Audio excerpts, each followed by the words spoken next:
네, 우리나라의 직장인들은 주어진 권리는 휴가조차 평균 절반 정도만 쓰고 일만 하는 것으로 조사가 됐습니다.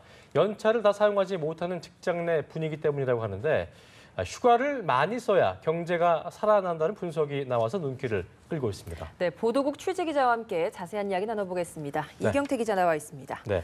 네, 기자, 연차 휴가만 다 써도 경제가 살아난다. 이게 무슨 말입니까? 네, 일단 우리나라 직장인들은 1년에 평균 15일 정도 휴가가 있습니다. 연차라는 것이죠. 그런데 실제 사용량을 조사했더니 절반 정도 수준인 7.9일, 그러니까 8일을 다 사용하지 못하고 있었습니다. 이런 가운데 국책연구기관 조사 결과 미사용 연차 휴가를 다 사용하면 여가 활동으로 소비되는 지출액으로 16.8조 원에 달하는 경제적 파급 효과가 발생하는 것으로 나타났습니다.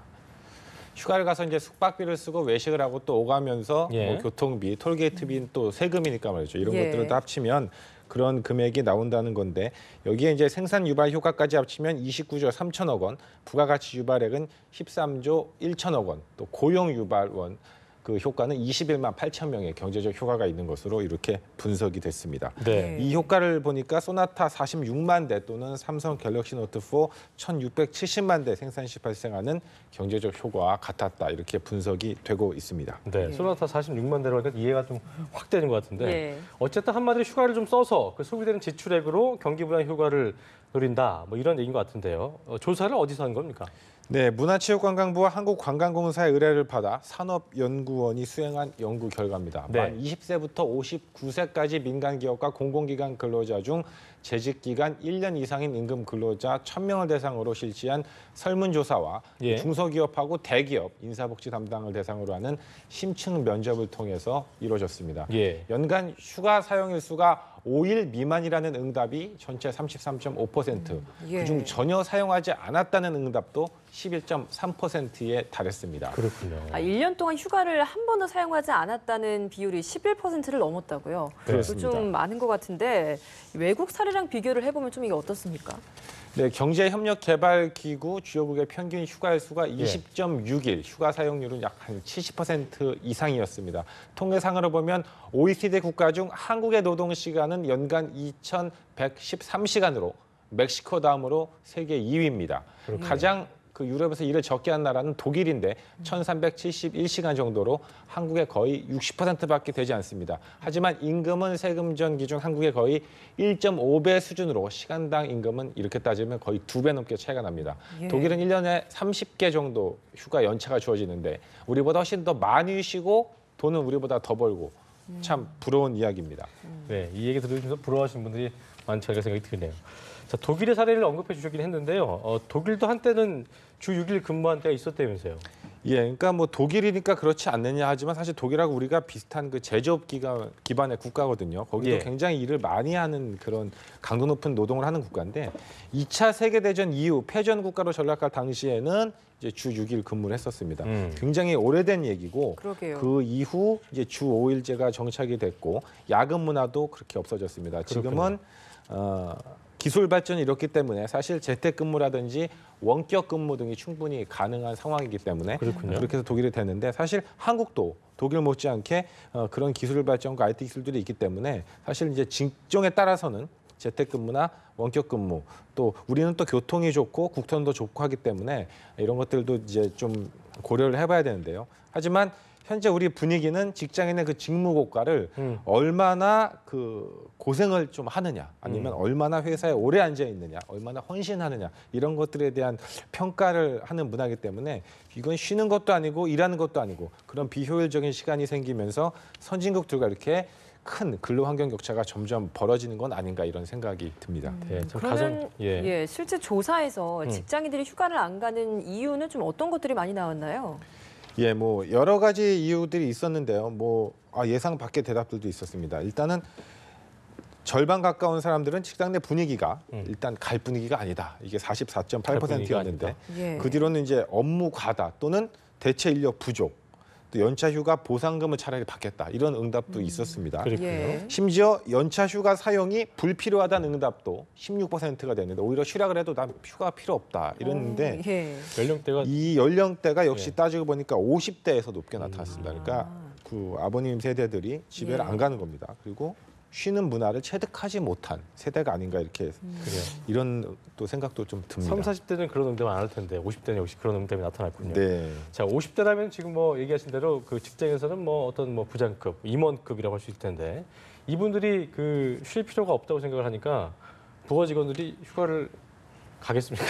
네. 눈치 그러니까 보일 뭐 수밖에 혹시 없을 것 이런 말 같은데. 들어보셨는지 모르겠는데 일하는 게 휴가지 뭐 이런 얘기를 하는 예. 숨이 턱 막히는 20, 30대도 정말 있을 것 숨이 같은데요. 막히네요. 예. 앞으로는 휴가를 가는 게 결국 조직뿐 아니라 기업을 살리고 국가 경제를 활성화시킬 수 있다는 생각으로 발상의 전환이 좀 이루어져야 될 것 그래요, 같습니다. 알겠습니다. 예. 근데 이게 또 대체 인력이 부족해서 휴가를 못 가는 경우도 있다라는 이야기도 있더라고요. 그렇습니다. 일자리 나누기 문제가 좀 여기에 또 연관되는 게 아닐까 싶은데요. 예, 그렇습니다. 사실 오늘 이렇게 휴가 문제를 비중 있게 다루는 것 중에 하나가 이게 단순히 우리가 좀 쉬자 이런 문제가 아니고요. 네. 여러 가지가 경제적으로 복합이 된 그런 화두가 있기 때문인데요. 음. 정작 정규직은 이렇게 휴가를 가고 싶어도 대체자가 없어서 휴가를 못 가고 밖에서 구직자들은 일자리가 없어서 1년 내내 휴가고 이런 일이 발생을 하고 있는 겁니다. 결국 한국 기업의 인력 구조가 2명이 해야 될 일을 1명에게 시키고 대신 임금은 한 1.5배 정도를 주면서 효율성을 취하는 식으로 형성이 있기 때문에 예. 둘 다 불행한 거거든요. 휴가 문제가 일자리 나누기와 소득 불평등 문제까지 결합된 구조적 모순으로 해석할 수 있는 그런 대목입니다. 그래요. 자, 휴가를 사용하지 못할 경우에 미치는 영향도 조사가 됐다는데 어떤 부작용이 있었습니까? 네, 생각보다 이게 굉장히 심층적이었는데 삶에 네. 대한 만족감 하락까지 이어졌다는 응답이 49.9%. 그러니까 거의 반이 예, 반 정도는 휴가를 네. 못 가서 삶에 대한 만족도가 떨어진다 정도였고요. 어. 스트레스 누적으로 인한 업무 능률 저하도 비슷한 수치였습니다. 또 네. 피로 누적으로 인한 건강 문제 등도 생겼는데 우리 직장인들이 참 처절하게 일하고 있다는 생각이 듭니다. 그런데도 그러게요. 경제는 나아질 기미를 보이지 않고 본인의 건강도 잃고 이런 것들은 개인적으로나 사회적으로 참 안 된 일이다 이렇게 생각이 들거든요. 그렇습니다. 네. 예.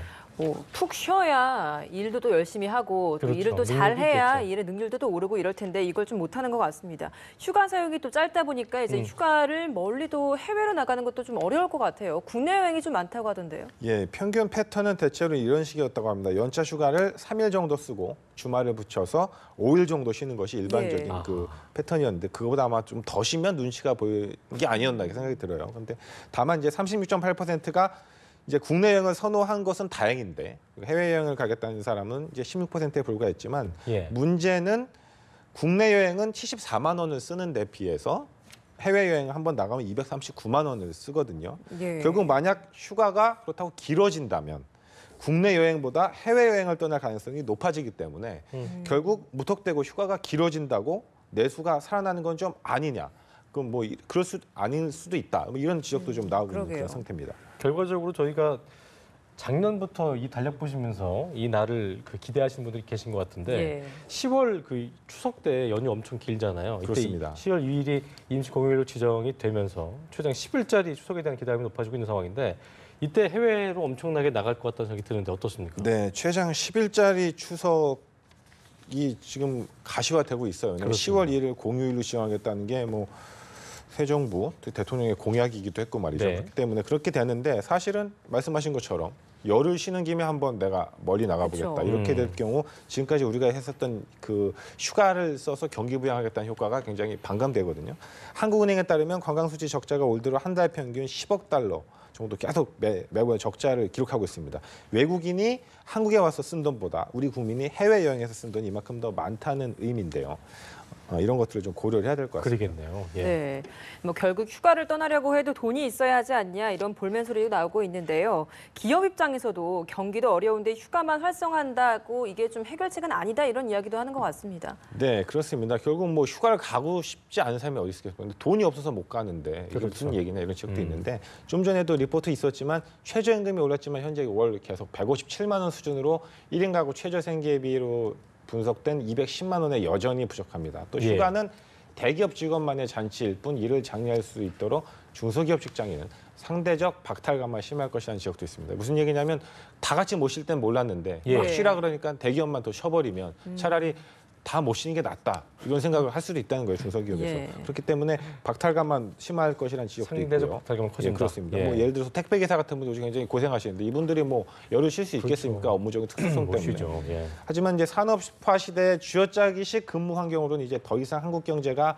도약할 수 없는 한계 상황에 직면하고 있음은 분명합니다. 독일의 사례에서 보듯이 일을 할 때는 오히려 집중력 있게 하고 쉴 때는 제대로 쉬는 방식으로 근로문화 전반에 대한 그 인식 개선이 필요한 시점이다 이렇게 보여지고요. 제대로 쉬는 문제가 결국은 일자리 나누기와 소득 불평등 문제와도 연관이 되는 문제라는 점에서 더더욱 이 부분을 심도 깊게 논의해야 된다 이렇게 생각하고 있습니다. 그래요. 어쨌든 효율성 높은 휴가 시스템이 좀 시급해 보이지 않나 생각이 드네요. 예. 자, 지금까지 경제부 이경태 기자와 이야기 나눠봤습니다. 오늘 고맙습니다.